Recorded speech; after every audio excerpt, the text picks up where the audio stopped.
오늘 우리가 읽은 말씀에는 베드로가 욥바라는 도시에서 기도하다가 겪은 일을 다루고 있습니다. 성경에 보니까 제6시라고 되어 있죠.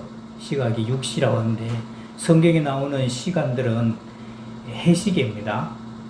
그래서 6시면은 낮 12시, 아침 6시가 0시고요. 그래서 거기서 1시간씩 보태가면은 오후 6시는 12시가 되겠죠. 그래서 제6시 그러면은 낮 12시를 말합니다. 낮 12시에 옥상에서 기도하려고 하다가 환상을 보았습니다. 그러니까 낮 12시니까 점심 식사 때죠. 그래서 환상 중에 하늘이 열리고 하늘에서 큰 보자기 같은 것이 내려왔습니다. 그리고 네 기퉁이를 메어져 있는 그 보자기 안에는 땅에 사는 각종 네 발 가진 짐승들, 그리고 기어다니는 것들, 그리고 날아다니는 날짐승들까지 그 보자기 안에 들어있었다는 겁니다. 그리고 소리가 있어서 베드로야 일어나서 잡아먹으라 그렇게 말하죠. 베드로는 주여 그럴 수 없습니다. 속되고 깨끗이 아니한 것을 내가 결코 먹을 수 없습니다. 그러자 또 소리가 있기를 하나님께서 깨끗하게 하신 것을 내가 속되다 하지 말아라 그렇게 말합니다. 그리고 이 환상은 3번에 걸쳐서 계속되었습니다. 그리고 그 보자기 그릇도 하늘로 올라가 버리고 말았습니다. 베드로는 도대체 이 환상이 무슨 뜻인가 하고 생각하고 있을 때 계십니까? 하고 사람들이 부르는 거죠. 바로 이 고넬료, 성경에서는 고넬료라고 그러죠. 코넬리우스입니다. 원래는 고넬료가 보낸 심부름꾼이었습니다. 그래서 이 고민하고 할 때 성령께서 말씀하시기를 일어나 내려가라. 그리고 의심하지 말고 함께 따라가라. 내가 그 사람들을 보냈다. 베드로가 순종을 해서 그들을 맞아들이고 자기 집에 유숙하게 하고 그 다음날 심부름꾼과 함께 백부장 고넬료의 집으로 같이 가는 이야기가 오늘 우리가 읽은 본문의 말씀입니다. 오늘 우리가 읽은 이 말씀의 사건은 굉장히 중요한 사건입니다. 베드로 개인에게도 그렇지만 초대교회 전체에도 큰 변화를 일으킬 수 있는 중요한 사건입니다. 오늘 읽은 말씀은 베드로에게 먹을 것과 먹지 말아야 할 것을 말씀하시는 게 아닙니다. 이상한 동물들, 날짐승들, 기는 것들 이거 보여주고 잡아먹으라 그러는데 그 동물들을 잡아먹는 거, 잡아먹어야 되는가 말아야 되는가 이걸 지금 말씀하시는 게 아니라는 것이죠. 그 당시 유대인들은 이방 사람들과 교제하지를 않았어요. 함께 식사하지도 않았습니다. 여러분 사도행전 우리 같은 장에 28절 29절 말씀 보겠습니다. 사도행전 10장 28절 29절 28절을 제가 29절을 여러분들 읽겠습니다. 사도행전 10장 28절 29절 이르되 유대인으로서 이방인과 교제하며 가까이 하는 것이 위법인 줄은 너희도 알거니와 하나님께서 내게 지시하사 아무도 속되다 하거나 깨끗하지 않다 하지 말라 하시기로.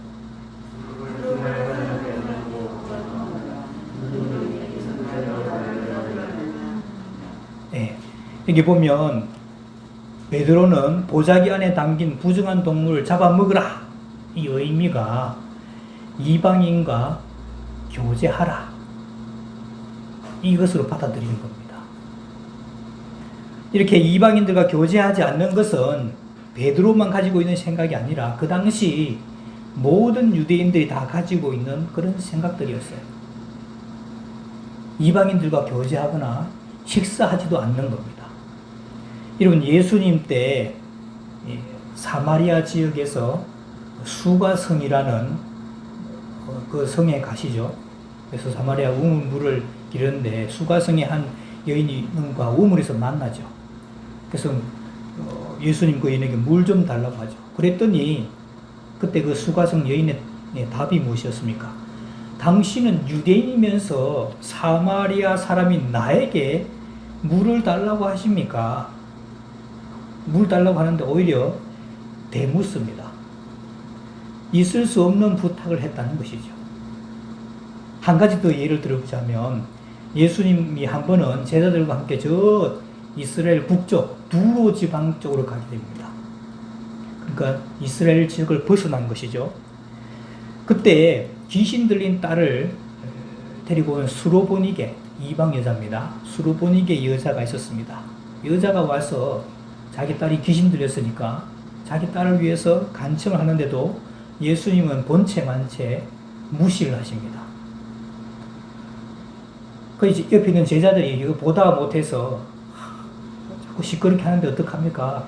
좀 민원을 들어주셔서 저 여자를 보내시지요 하면서 이제 괜히 예수님께 이제 은근히 부탁을 하죠. 그랬더니 예수님께서 하시는 말씀이 나는 이스라엘 집에 잃어버린 양 외에는 다른 데로 보내심을 받지 아니했다 하고 거절하십니다. 그랬더니 이 여인이 예수님 발 앞에 막 엎드리면서 주여 저를 불쌍히 여겨 주십시오 하고 막 간청을 합니다. 그랬더니 예수님이 자녀의 떡을 취해서 개들에게 던짐이 마땅하지 아니하다. 그러니까 이 여자를 뭘로 취급한 거예요? 개로 취급을 한 겁니다. 그러니까 물론 예수님은 이 여인의 믿음을 시험하시기 위해서 일부러 모진 말을 하면서 개라고 그렇게 표현을 했죠. 하지만 그 당시 보통 유대인들은 이런 식으로 이방 사람들 다 개 짐승 취급했습니다. 그러니까 여러분 같이 식사도 안 하는 거죠. 말할 줄 아는 짐승처럼 그렇게 이방 사람들을 여겼어요. 이것은 여러분 오늘날의 유대인도 마찬가지입니다. 지금의 유대인들은 이방 사람들을 온전한 사랑으로 그렇게 보고 있지 않습니다. 여러분 팔레스타인 거기 분쟁이 굉장히 많죠. 팔레스타인 그 주변에 이스라엘 주변에 있는 팔레스타인 사람들이 이스라엘 대상으로 자살 테러라든지 뭐 여러 가지 테러를 일으키잖아요. 그럼 우리나라처럼 하지 않습니다. 우리나라 연평도 포격 사건 같은 그런 일이 있었다. 그러면 우리는 북한의 만행을 규탄한다 뭐 이렇게 하고 말죠. 그런데 이스라엘 사람도 어떻게 하느냐? 일단은 자기들에게 테러를 일으킨 나라든지 이 사람들에게 미사일부터 쏘고 보는 겁니다. 미사일부터 쏘고 협상은 그 다음에 하는 거예요. 미사일을 쏴서 어린이가 죽든지 노인이 죽든지 민간인이 죽든지 신경 안 씁니다. 그 기저에는 이방인들은 사람이 아니다, 개다 라는 그런 사상들이 깔려 있는 겁니다. 이것은 복음을 전하는 부분에까지 나타나게 됩니다. 초대교회 성도들은 구원은 유대인에게서만 나온다고 그렇게 생각을 했었어요. 이방인이 구원을 받는 일은 있을 수 없다고 생각을 한 겁니다. 지금 같으면 말도 안 되는 이야기죠. 근데 처음에 유대인들은 그렇게 생각을 했어요. 이방인들은 구원받을 수 없고 구원은 유대인에게만 있다. 그래서 이방 사람들이 구원을 받으려면 받을 수 있는데 어떻게 하면 되느냐? 유대인이 되는 절차를 지나고 나서 구원받으면 된다는 겁니다. 유대인이 되는 절차가 뭐냐? 할례를 받는 거예요. 할례를 받아서 유대인이 되고 난 다음에 그 다음에 예수님 믿고 구원받을 수 있다. 그렇게 생각을 했습니다. 물론 잘못된 거죠. 하지만 사도 바울이 사역을 하면서 언제나 사도 바울의 사역을 집요하게 방해했던 사람들이 바로 이 할례파 사람들입니다. 이방인은 구원을 받을 수 없고 오직 할례를 받아야 한다고 주장을 하고, 그리고 이 일을 공식적으로 다룬 사건이 오늘 우리가 사도행전 10장이고요. 15장에 가면은 예루살렘 총회가 열려요. 이 문제를 공식적으로 다루는 겁니다. 이 예루살렘 총회에서 결정 나기를 이방인이 할례를 받지 않아도 된다. 공식적으로 결정이 났어요. 그런데도 거기에 불복하는 사람들이 많이 나타나고 사도 바울의 복음 전하는 사역에 이 사람들이 큰 방해를 주게 됩니다. 베드로도 유대인이니까 당연히 이런 편견을 가지고 있었습니다. 이방인과 교제하는 것을 꺼렸는데 이 환상을 통해서 이방인에 대한 편견을 깰 수가 있었던 겁니다. 하나님께서 깨끗하게 하신 것을 네가 속되다 하지 말아라. 이게 몇 번이나 반복됐어요? 3번씩이나 반복된 겁니다. 한 번도 아니고 3번씩이나. 이게 이런 이 베드로의 이런 편견이 얼마나 강했는가 하는 것을 알 수가 있는 것이죠. 그래서 이 편견을 깨고 하나님의 말씀에 순종해서 이방인 고넬료의 집에 가서 말씀을 전했습니다. 그랬더니 놀라운 결과가 나타납니다. 그 결과를 적은 말씀이 사도행전 10장 44절에서 48절의 말씀입니다. 우리 보겠습니다. 사도행전 10장 같은 장입니다. 10장 44절에서 48절 말씀. 44절에서 48절 말씀 우리 한 절씩 교독할까요? 제가 44절 봅니다. 베드로가 이 말을 할 때 성령이 말씀 듣는 모든 사람에게 내려오시니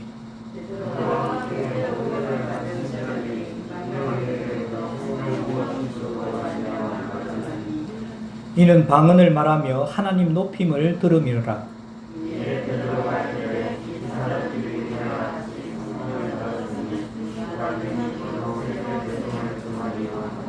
같이요. 명하여 예수 그리스도의 이름으로 세례를 베풀라 하니라. 그들이 베드로에게 며칠 더 머물기를 청하니라. 아멘. 여기 보니까 이방인들에게 할례를 행하지 않았어요. 단지 베드로가 가서 말씀만 전했는데 말씀을 듣는 중에 성령이 그들에게 확 임해버린 겁니다. 오순절 성령 강림 때처럼 그들에게도 똑같이 임하면서 이방인들이 방언을 말하고 하나님을 높이는 겁니다. 이런 모습을 봤던 같이 따라갔던 할례 받은 유대인들이 보고 깜짝 놀라는 겁니다. 아니 이방인들이 어떻게 구원을 받는가 하면서 깜짝 놀랐다는 것이죠. 그러면서 이 베드로가 말하죠. 저들이 성령으로 세례를 받았는데 우리가 물로 세례 주는 것을 어떻게 금할 수 있겠는가. 그러면서 물로 세례를 베풀어 줍니다. 이 일을 경험한 후에 나중에 베드로는 예루살렘 총회에서 자기가 경험한 이야기를 해줍니다. 이방인들도 할례를 안 받고 말씀만 들었는데 성령님께서 임하시더라.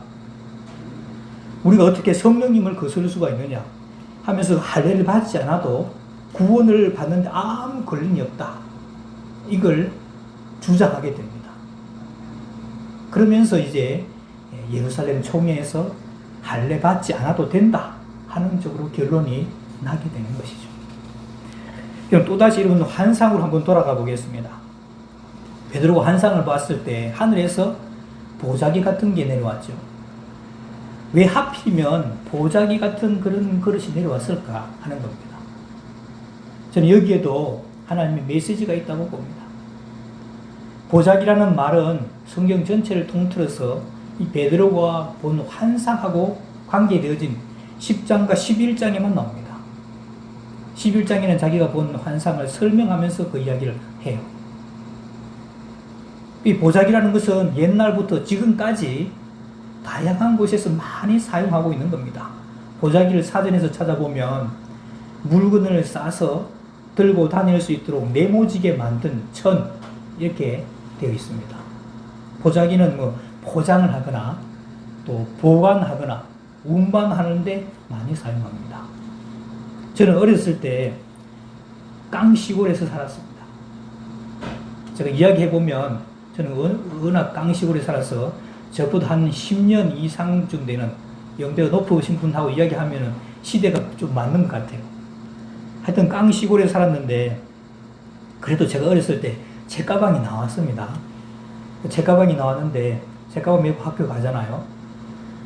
근데 이제 이게 오래 들고 다니면 책가방이 낡고 이제 떨어지잖아요. 근데 이게 책가방이 금방 살 수가 없어요. 읍내까지 나가야 살 수 있는 겁니다. 그 읍내에 매일 가는 게 아니니까 떨어지면 이제 기워서 막 이렇게 들고 다니고 하는데 그래도 안 되면은 급할 때 책을 이 보자기로 싸서 어깨에 이렇게 메고 허리 이렇게 해서 대각선으로 이렇게 메고 다닌 기억이 있습니다. 그걸 책보라고 하죠. 그리고 식탁을 차려놓고 살이나 뭐 다른 것들이 앉지 못하게 이렇게 덮어 놓는 것, 이걸 식탁보라고 합니다. 이것 역시 보자기입니다. 조금 있으면 추석인데, 추석이 오면 추석 때 여러 많은 선물을 포장할 때 제일 많이 사용하는 이 포장이 뭐겠어요? 바로 보자기입니다. 보자기. 이 보자기는 어떤 것도 포장을 할 수가 있습니다.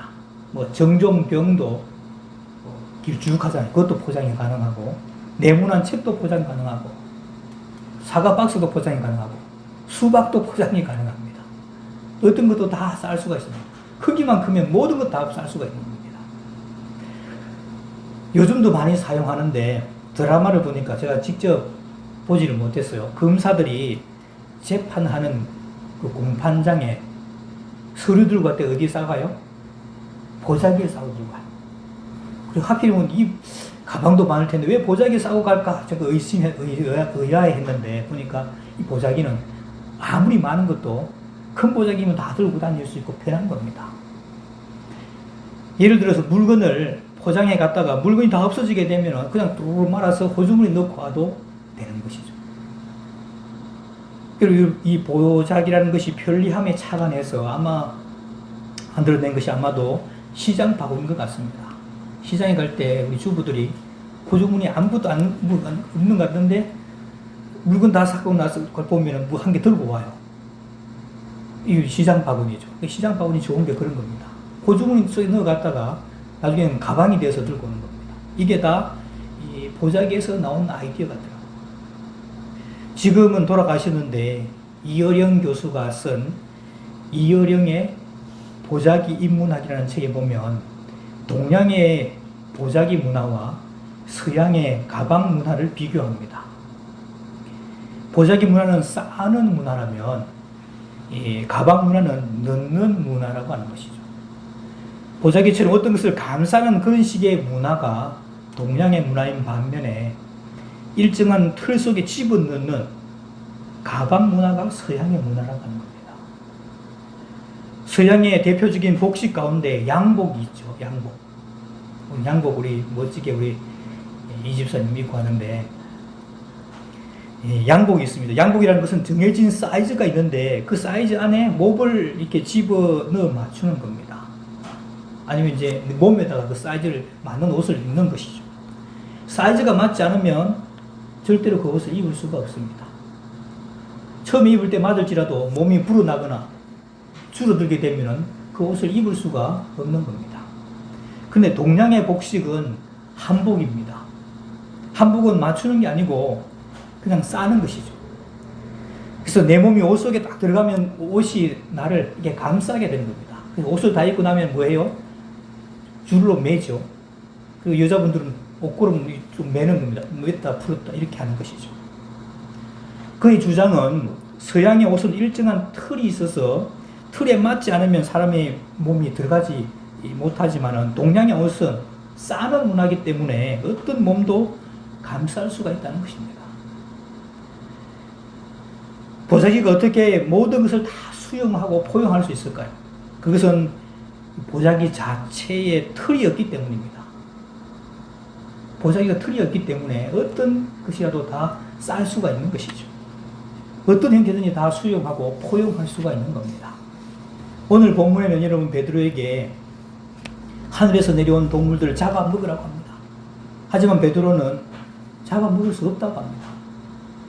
먹을 수 없는 데는 먹을 수 없는 나름대로 이유가 있지요. 여러분 레위기 11장, 이 젓가락장이죠. 레위기. 음식물 규정입니다. 무엇을 먹을 것인가 먹지 말아야 될 것인가.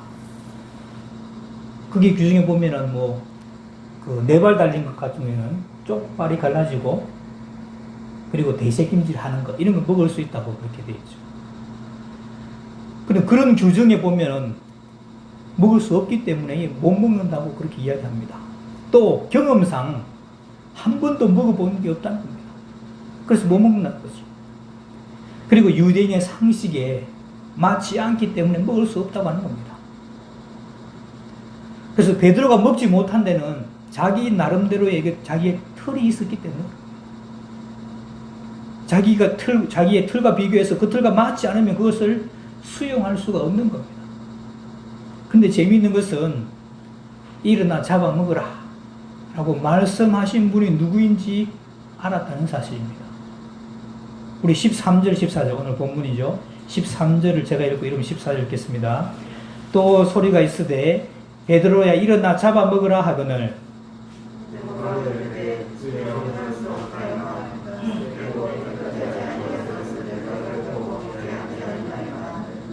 네. 자기에게 말씀하신 분을 뭐라고 불러요? 주여라고 부릅니다. 그 주님이라고 말하는데 그럼에도 불구하고 자기는 먹을 수 없다는 것이죠. 주여, 그럴 수 없습니다. 내가 주님이라고 말했다면 나는 뭐죠? 종인 겁니다. 종이면서도 주님이 하는 명령에 순종하지 못합니다. 왜 그렇습니까? 자기만의 분명한 틀을 가지고 있었기 때문입니다. 이런 베드로가 어떤 사람입니까? 3년간 예수님을 따라다녔고 12사도 중에 수제자입니다. 오순절 하나님의 임재를 경험하고 성령 충만한 사람입니다. 그런 사람도 자기만의 틀을 가지고 있으니까 예수님의 말씀도 순종하지 못하더라는 것이죠. 베드로는 보자기 신앙이 아니라 상자 신앙을 가지고 있었던 겁니다. 자신이 가지고 있는 틀에 맞으면 포용하고 수용하지만은 틀에 맞지 않으면 거부하고 배척하는 것이었습니다. 또 문제는 지금 이런 베드로가 뭐 하러 가고 있었어요? 뭐 하고 있었어요? 뭐 하고 있는 중이었습니까? 환상을 봤을 때가 기도하는 중이었어요. 기도라는 것은 우리의 소원을 아뢰는 것도 있지만은 기도하는 가운데 내 뜻이 포기되어지고 하나님의 뜻을 알아내고 그 뜻에 순종하는 것, 이것이 기도의 본질입니다. 그런데 기도하는 중에 하나님의 뜻을 보자기를 통해서 알았으면서도 순종하지 못하고 거부하더라는 겁니다. 이것은 베드로가 상자신앙을 가지고 있다는 말입니다. 오늘날 우리의 모습이 이 베드로의 모습이 아닌지 모르겠습니다. 살펴봐야 하는 겁니다.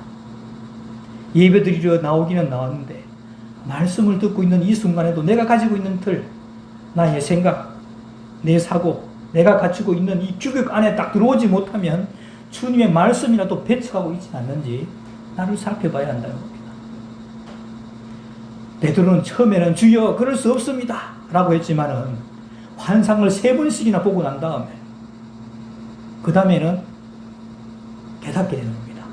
아, 이렇게 환상을 보여주신 것이 이방 사람들을 따라가라고 하신 것이구나 하는 것을 기도와 하는 가운데 이걸 깨닫게 되는 겁니다. 그리고 나서는 결국에는 순종을 하게 됩니다.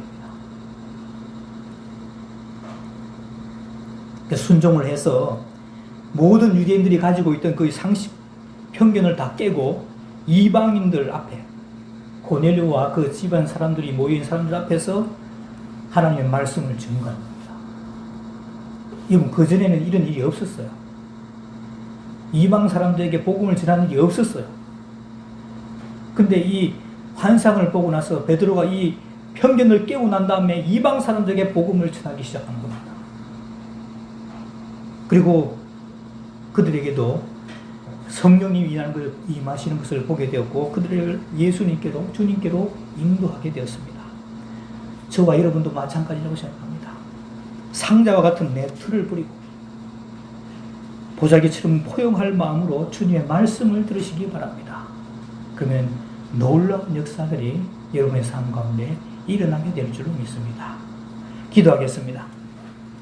하나님 아버지, 베드로는 3년간 예수님을 따라다녔던 수제자였고 성령 충만했지만 자기만의 틀을 가지고 세상을 보았습니다. 우리도 우리 나름의 틀을 가지고 있는데 주님 앞에 내려놓고 보자기처럼 다른 사람들을 품을 수 있는 하나님의 사람들 다 되게 하여 주옵소서. 예수님의 이름으로 기도하옵나이다. 아멘.